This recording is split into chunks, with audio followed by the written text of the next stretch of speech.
consensus deal look like for you?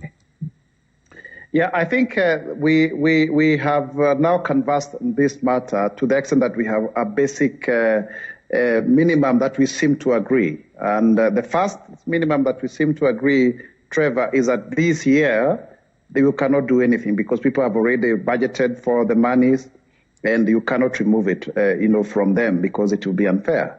Otherwise, then you may need to cushion them, and that's why we needed an extra 8 billion or so that I thought that we could get, but now that we are not getting it, that is on a water under the bridge. Number two is to look at the projections of the National Treasury with regards to the equitable share, the allocation.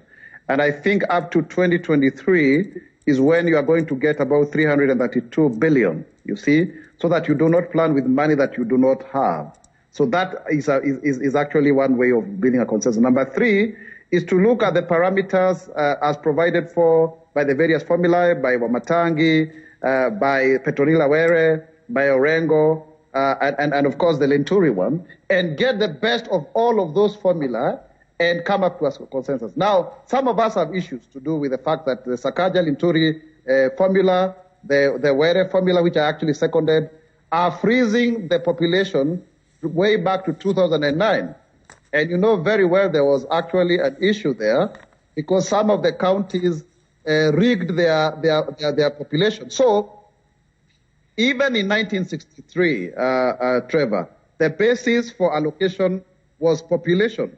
So that must come, and we must see that the 2019 census applies. That's number one. But also to look at the fact that how do you, for example, justify that there is a basis for 270 billion, so that it is retained by the old formula, which we agree is faulty. That's why we are quarreling over this matter.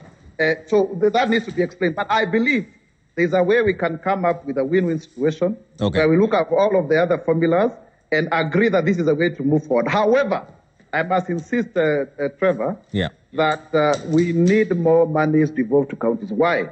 Because you can have the conditional grants turned into part of equitable share. Because part of the conditional grants are predicated upon what we call national interest, and I believe national interest also involves devolved funds. And number two is to ensure that you look at the various parameters and see how you can appropriate monies from ministries such as health and agriculture, whose functions are devolved. And you see, the Ministry of Health, Trevor, has got 97 billion. You have heard of COVID-19 millionaires. You even had one person called Mignot, I don't know what kind of Mignot, has been given a one-off tender of 7 billion. Yet the Ministry of Health has a total allocation of 97 billion, equivalent to 16 counties.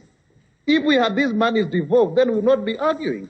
So I think I'm calling upon also the magnanimity and in the spirit of devolution that some monies be ceded, because we are also going to the BBI, and the BBI is proposing that we devolve actually that 5%. So in the spirit of BBI, I would want to see a situation where going forward after this financial year, which we say nobody loses, the next financial year there should be more monies allocated under equitable share. As we